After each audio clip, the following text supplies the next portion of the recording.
Hello my dear students, welcome to MS science academy. मैं हूं मीनू श्रीवास्तव और आज हम बात करेंगे फैटी एसिड सिंथेसिस की, जिसमें हम बात करेंगे पामिटिक एसिड के सिंथेसिस की। ठीक है, तो यहाँ पर मैंने हेडिंग डाला है de novo synthesis of fatty acid, और जिसमें पामिटिक एसिड है। हमेशा आप देखेंगे कि पामिटिक एसिड की ही इन जनरल बात क्यों की जाती है, क्योंकि पामिटिक एसिड जो है वो मोस्ट कॉमन फैटी एसिड है जो कि हमारी बॉडी में बनता है। ठीक है, और सैचुरेटेड फैटी एसिड है।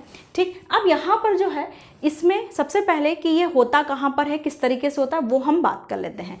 इसकी जो साइट है, यानी कहाँ पर ये सिंथेसिस प्रोसेस चलता है, किन किन ऑर्गन में, जैसे liver, kidney, adipose tissue, lungs, lactating mammary gland, यहाँ पर ये मेनली चलता है।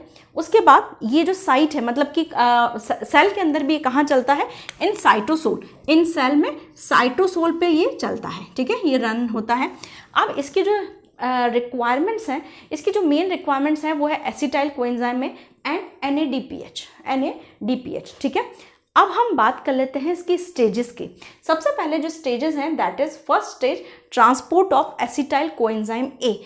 Transport of acetyl coenzyme A मतलब कि जो एसिटाइल कोएंजाइम ए है उसको किस तरीके से सेल के अंदर जो है जनरेट किया जाता है, ये हम बात कर लेते हैं। ठीक है, यहाँ पर अगर आपको पता होगा ग्लाइकोलाइसिस के अंदर पायरुवेट बनता है या पायरुविक एसिड बनता है। एक ग्लूकोज से 2 पायरुविक एसिड बनते हैं, और ये जो पायरुवेट है या पायरुविक एसिड है, पायरुवेट मैं यहाँ लिख देती हूँ, ये पायरुवेट यहाँ पर क्या हो जाएगा, पायरुवेट डिहाइड्रोजिनेज माइटोकॉन्ड्रिया के अंदर, किसमें, इन माइटोकॉन्ड्रिया, ये क्या करेगा कि पायरुवेट डिहाइड्रोजिनेज, पायरुवेट को मैं पी डॉट लिख रही हूँ, पायरुवेट डिहाइड्रोजिनेज की प्रेजेंस में ये क्या करेगा, ये कन्वर्ट करेगा पायरुवेट को एसिटाइल कोएंजाइम ए में, किसके अंदर, माइटोकॉन्ड्रियल मैट्रिक्स के अंदर। ठीक है, अब यहाँ पर एसिटाइल कोएंजाइम ए चूंकि वापस से ये कह सकते हैं कि बाहर नहीं आ सकता है माइटोकॉन्ड्रियल मेम्ब्रेन से, या ये कह सकते हैं कि ये इम्परमिएबल होता है, तो यहाँ पर क्या हो जाएगा कि पायरुवेट को एक और कन्वर्जन किया जाता है पायरुवेट कार्बोक्सिलेज की प्रेजेंस में, पायरुवेट कार्बोक्सिलेज की प्रेजेंस में, और इसे कन्वर्ट किया जाता है ऑक्जेलो एसीटेट में, ऑक्जेलो एसिटिक एसिड या ऑक्जेलो एसीटेट में। ठीक है, अब यहाँ पर ये दोनों मिलके क्या करते हैं, ये दोनों मिलके बनाते हैं सिट्रेट, ये दोनों मिलके क्या बनाते हैं, सिट्रेट। और सिट्रेट जो होता है वो बहुत इजीली परमिएबल हो जाता है माइटोकॉन्ड्रियल मेम्ब्रेन से। तो ये अब कहाँ आ गया है, साइटोसोल में, सिट्रेट जो है अब साइटोसोल में आ गया है। एंड यहाँ पर ये सिट्रेट जो होगा ये कन्वर्ट किया जाता है ऑक्जेलो एसीटेट में, और इस प्रोसेस में यहाँ पर इसको मैं साइटोसोल यहाँ लिख देती हूँ, और इस प्रोसेस के अंदर एसिटाइल कोएंजाइम ए जो है वो बाहर निकल जाता है, और इसी प्रोसेस में आपका ADP भी बनता है, ATP से ADP बन जाता है। ठीक है, ये आपका ATP से, ठीक है, ये प्रोसेस हुआ। अब यहाँ पर ऑक्जेलो एसीटेट या ऑक्जेलो एसिटिक एसिड बन गया। अब यहाँ पर ऑक्जेलो एसिटिक एसिड या ऑक्जेलो एसीटेट किस में कन्वर्ट हो जाता है, तो एसिटाइल कोएंजाइम ए की फुल फॉर्म तो समझ में आ गई, मतलब कि इसकी रिक्वायरमेंट कहाँ से आई, ये चीज़ समझ में आ गई, और transport of acetyl coenzyme A भी हो गया। ठीक है, अब यहाँ पर क्या हो जाता है, ये ऑक्जेलो एसीटेट क्या करेगा, आपका मैलेट डिहाइड्रोजिनेज की प्रेजेंस में मैलेट में कन्वर्ट हो जाएगा, मैलेट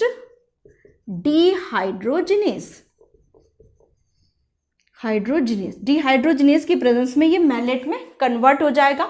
और यहाँ पर मैलेट डिहाइड्रोजिनेज क्या करेगा, इसको वापस से पायरुविक एसिड में कन्वर्ट कर देगा मैलिक एंजाइम की प्रेजेंस में। ठीक है, और यहाँ पर जो है इस प्रोसेस में क्या बाहर निकलेगी, NADPH। तो ये रिक्वायरमेंट भी समझ में आ गई कि हमारे पास NADPH कहाँ बन रहा है। ठीक है, तो एसिटाइल कोएंजाइम का ट्रांसपोर्ट किस तरीके से होता है, इसको आप समझिए कि जो पायरुवेट है, पायरुवेट डिहाइड्रोजिनेज की प्रेजेंस में एसिटाइल कोएंजाइम ए में कन्वर्ट होगा। एसिटाइल कोएंजाइम ए जो होगा वो यहाँ पर जो है ऑक्जेलो एसीटेट, जो कि पायरुवेट कार्बोक्सिलेज की प्रेजेंस में बना है माइटोकॉन्ड्रिया के अंदर ही, ये दोनों मिलके सिट्रेट में कन्वर्ट हो जाते हैं, और सिट्रेट जो होगा वो परमेबल है माइटोकॉन्ड्रियल मेम्ब्रेन के लिए, और यहाँ पर साइटोसोल के अंदर, ये साइटोसोल में आ जाता है और ये साइटोसोल से ये सिट्रेट ऑक्सिलो एसिटिक एसिड या ऑक्सिलो एसिटेट में कन्वर्ट होकर एसिटाइल कोएंजाइम ए को रिलीज कर देता है। अब यहाँ पर ऑक्सिलो एसिटेट से मैलेट बनेगा, देन पायरुवेट अगेन, और इस ड्यूरेशन में क्या बाहर निकल रहा है, NADPH। ठीक है, तो first is the transport of acetyl coenzyme A, second is the activation of acetyl coenzyme A. अब ये जो एसिटाइल कोएंजाइम ए है, एक्चुअली ये रिएक्शन में पार्टिसिपेट तो करता है, लेकिन इसका जो डोनेशन है वो 2 कार्बन का ही है, और हमें मालूम है कि पामेटिक एसिड करीबन 16 कार्बन का है। तो पामेटिक एसिड को लिए हमें इतने जो कार्बन है उसके लिए एसिटाइल कोएंजाइम ए को मेलोनाइल कोएंजाइम ए में कन्वर्ट होना पड़ता है। तो जो एसिटाइल कोएंजाइम ए है, acetyl coenzyme A CH3C double bond O SCOA, अब ये कन्वर्ट होता है आपका मेलोनाइल कोएंजाइम ए में, कौन से एंजाइम की प्रेजेंस में, एसिटाइल कोएंजाइम में carboxylase, acetyl coenzyme A carboxylase की प्रेजेंस में। Okay, now this acetyl coenzyme A carboxylase just convert acetyl coenzyme A into the malonyl coenzyme A. This is the COOH. Okay, and the carbon number is CH2, C double bond O SCOA. ठीक है, okay, so here यहाँ पर जो है आपका carbon number कितना, 1 2, यहाँ पर 1 2 3, एक कार्बन बढ़ जाता है। ठीक है, तो यहाँ पर ये है malonyl coenzyme A. Now the third process, the synthesis process, proper synthesis भी बोल सकते हो आपको। तो अब हम जो है मेलोनाइल कोएंजाइम ए और एसिटाइल कोएंजाइम ए से फैटी एसिड सिंथेस कॉम्प्लेक्स, जो कि मल्टी फंक्शन एंजाइम है, उससे हम इसका सिंथेसिस कैसे होता है उसकी बात कर लेते हैं। अब हम बात कर लेते हैं जो प्रॉपर प्रोसेस है जो सिंथेसिस का, उसके बारे में। ठीक है, तो यहाँ पर जो प्रॉपर प्रोसेस है उसमें जो सबसे मेन इंपॉर्टेंट एंजाइम है that is the fatty acid synthase. ठीक है, फैटी एसिड सिंथेस को मैंने यहाँ पर इस तरीके से रिप्रेजेंट किया है।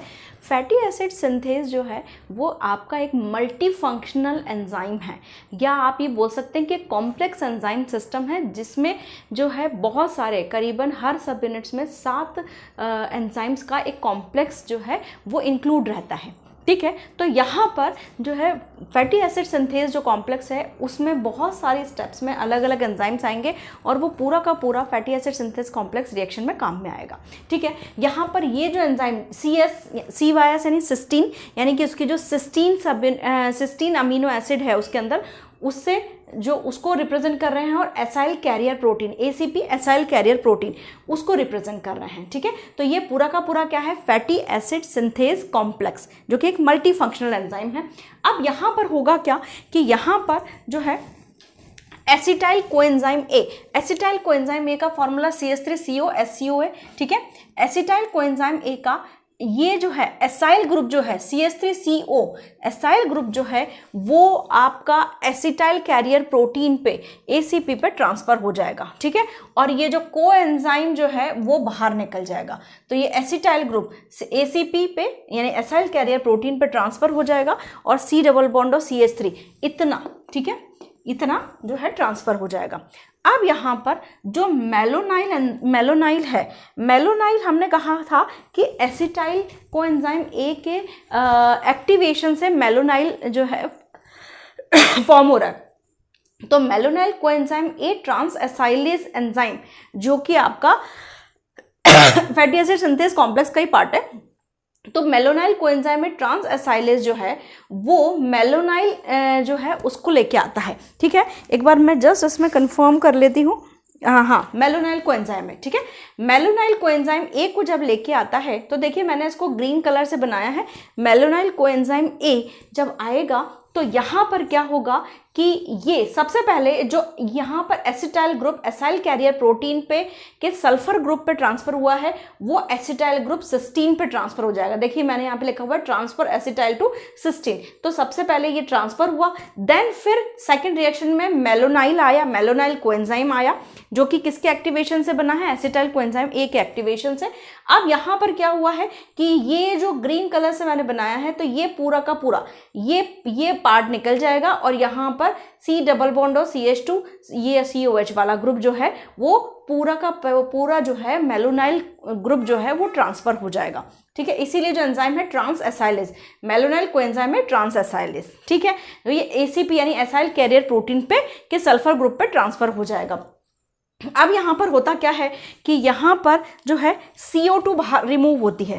ठीक है, अब ये देखिए यहाँ पर ये जो C डबल बॉन्ड हो वो है, ये यहाँ से ये वाला जो CO2 है वो यहाँ पर CO2 रिमूव हो जाएगी। ठीक है, और यहाँ पर जो एंजाइम काम करेगा that is the beta keto acyl synthase. ठीक है, बीटा कीटो असाइल मतलब कि यहाँ पर ये देखिए ये जो है कीटो ग्रुप आपके ये वाला ग्रुप जो है वो कीटो ग्रुप बन जाएगा। ठीक है, तो ये पूरा ग्रुप, ठीक, यहाँ पर ये अल्फा कार्बन, ये बीटा कार्बन, तो बीटा कीटो असाइल सिंथेस। ठीक है, तो ये थर्ड रिएक्शन में आपके जो मेलोनाइल से जो कार्बन की चेन लगी थी, ठीक है, मेलोनाइल ग्रुप जो लगा था उसमें अभी कीटो ग्रुप और बन गया है।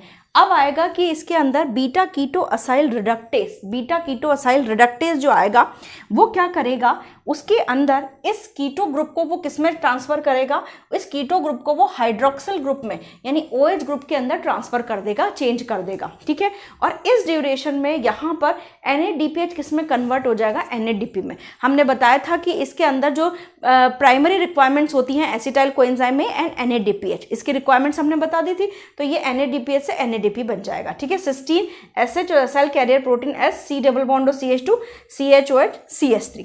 ठीक है, अब यहाँ पर जो फिफ्थ जो है रिएक्शन, इसके अंदर क्या होगा कि ये वाला काम है, ये यहाँ पर ये OH और ये आपका H यानी H2O रिमूव होगा। ठीक है, H2O रिमूव होगा डिहाइड्रेटेज एंजाइम की प्रेजेंस में, बीटा हाइड्रोक्सी एसाइल डिहाइड्रेटेज एंजाइम की प्रेजेंस में यहाँ पर वाटर रिमूव होगा, और जैसे यहाँ पर वाटर रिमूव होगा यहाँ डबल बॉन्ड बन जाएगा। ठीक है, तो देखिए मैं यहाँ ग्रीन कलर की जो चीज़ बना रही हूँ, ग्रीन कलर का जो बना रही हूँ वो आया है आपका ग्रीन कलर के कार्बन मेलोनाइल कार्बन से आए हैं। ठीक है, मेलोनाइल कोएंजाइम A से आए हैं, और जो यहाँ पर ये ब्लैक कलर के जो बना रही हूँ वो एसिटाइल कोएंजाइम A से आए हैं। ठीक है, तो यहाँ पर ये क्या बन गया, बीटा हाइड्रोक्सी एसाइल डिहाइड्रेटेज। ठीक है, इतना काम हो गया। अब यहाँ पर क्या हुआ है कि यहाँ पर ये डबल बॉन्ड जो है ये अब सिंगल बॉन्ड में चेंज होगा, इनोइल एसाइल कैरियर प्रोटीन रिडक्टेज, ये जो CH डबल बॉन्ड है ये यहाँ पर CH2 में जो है चेंज हो जाएगा, CH2 बन जाएगा। ठीक है, अब यहाँ पर क्या हुआ है कि रिडक्शन हुआ है। ठीक है, और रिडक्शन होने वाली जगह पे NADPH NADP में कन्वर्ट होगा और ये हाइड्रोजन डोनेट करेगा। ठीक है, अब यहाँ पर क्या हुआ है कि transfer the carbon chain to cysteine, CYST मतलब या CYS मतलब सिस्टीन। ठीक है, तो यहाँ पर क्या हो जाएगा कि ये पूरी की पूरी कार्बन चेन जो है वो शिफ्ट हो जाएगी सिस्टीन की तरफ। तो cysteine acyl carrier protein SH, C double bond और CH2 CH3। ठीक है, तो ये ग्रीन कलर वाले जो कार्बन्स हैं वो कहाँ से आए हैं, मेलोनाइल कोएंजाइम A से, और जो ब्लैक कलर वाले मैंने इसके पास में बनाए हैं वो आए हैं आपके एसिटाइल कोएंजाइम A से। तो एसिटाइल कोएंजाइम A के स्टार्टिंग वाले 2 कार्बन ही चल रहे हैं, आप ये देखिएगा। ठीक है, अब यहाँ पर मैंने एक लाइन लिखी है, reaction 2 to 6 repeated many times. ठीक है, रिएक्शन 2 to 6 कौन सी है, रिएक्शन सेकंड है आपकी यहाँ पर मेलोनाइल कोएंजाइम A जो है उसका अटैचमेंट। ठीक है, उसके बाद थर्ड रिएक्शन है यहाँ पर कीटो ग्रुप का बनना, देन रिडक्शन है हाइड्रोक्सी ग्रुप का बनना, देन यहाँ पर डबल बॉन्ड, देन यहाँ पर जो है डबल बॉन्ड से सिंगल बॉन्ड, ये रिएक्शंस जो हैं। ठीक है, इससे फायदा क्या होगा, इससे फायदा ये होगा कि कंटिन्यू जो मेलोनाइल है वो अपने कार्बन इसको देता जाएगा, अपने कार्बन इसको देता जाएगा। और पामिटिक एसिड का फॉर्मूला अभी मैंने आपको कल के वीडियो में बताया है, beta oxidation of fatty acid में, कि पामिटिक एसिड में 16 कार्बन होते हैं, और यहाँ पर जो है आपके कितने कार्बन ऐड हो चुके हैं, देखिए यहाँ पर ये यहाँ पर जितनी भी रिक्वायरमेंट है उस हिसाब से ये रिएक्शंस को चलाया जाता है। अभी यहाँ पर जो है रिएक्शन की पूरी रिक्वायरमेंट कितनी है, 1 2 3 4 है, तो यहाँ पर ये कितने 2 तो ये हो गए, और यहाँ पर ये एक रिएक्शन में 2 कार्बन ऐड हो रहे हैं, तो 6 रिएक्शन में 12 कार्बन, तो 12 2 14, यानी कि ये रिएक्शन करीबन आपके 7 बार चलनी चाहिए। तो 7 दूनी 14 टाइम ये और 2 16। ठीक है, तो ये करीबन जो है, और ये 2 to 6 reaction repeated many times मैंने लिखा हुआ है, मैनी टाइम्स मतलब कि जितनी रिक्वायरमेंट हो according to the carbon number, ठीक है। तो यहां पर ये क्या है कि देखिए मेलोनाइल कोएंजाइम में ऐड होके 2 कार्बन ऐड कर रहा है, और हमें पामिटिक एसिड में चाहिए 16 कार्बन, और 2 एसिटाइल कोएंजाइम के तो होंगे ही सही, तो यहां पर 7 2 14 और ये हो गया आपका एसिटाइल कोएंजाइम के। तो यहाँ पर जो है ये कंटिन्यूस तरीके से 14 कार्बन ऐड होंगे मेलोनाइल कोएंजाइम ए के थ्रू, ठीक है। तो फर्स्ट रिएक्शन में 2 कार्बन, फिर सेकंड रिएक्शन में सेकंड रिपीटेशन में 2 कार्बन, फिर 2, इस तरीके से वो ऐड होते चलेंगे। एंड देन फिर यहाँ पर क्या हो जाएगा, सिस्टीन जो है इस पूरी रिएक्शन में जो आपका पामिटाइल थायोएस्टरेज है वो एसाइल कैरियर प्रोटीन पे ही काम करता है, ठीक है। तो यहाँ पर क्या होगा कि इस पूरी कार्बन चेन को शिफ्ट करना पड़ेगा आपको एसाइल कैरियर प्रोटीन पे। तो ये C डबल बॉन्ड CH2 का होल 13 CH2 CH3, तो यहाँ पर करीबन जो है आपके इस तरीके से कार्बन ऐड होते चले गए हैं, ठीक है। अब यहाँ पर क्या हुआ है कि ये यहाँ पर पामिटाइल थायोएस्टरेज की प्रेजेंस में सिस्टीन और यानी कि जो फैटी एसिड कॉम्प्लेक्स है, फैटी एसिड सिंथेज कॉम्प्लेक्स है, ये रिलीज हो जाएगा, और ये यहाँ पर 13, ठीक है, और ये CH3 CH2 और ये C डबल बॉन्ड, तो 13 14 15 और 16। तो पामिटिक एसिड का फॉर्मूला हमने क्या बताया था, C16H32O2, यही बताया था। तो यहाँ पर ये पामिटिक एसिड कंप्लीट होता है। आई होप आपको लेक्चर समझ में आया होगा। कोई भी डाउट है कमेंट सेक्शन पूछिए, otherwise please like share subscribe. Thank you.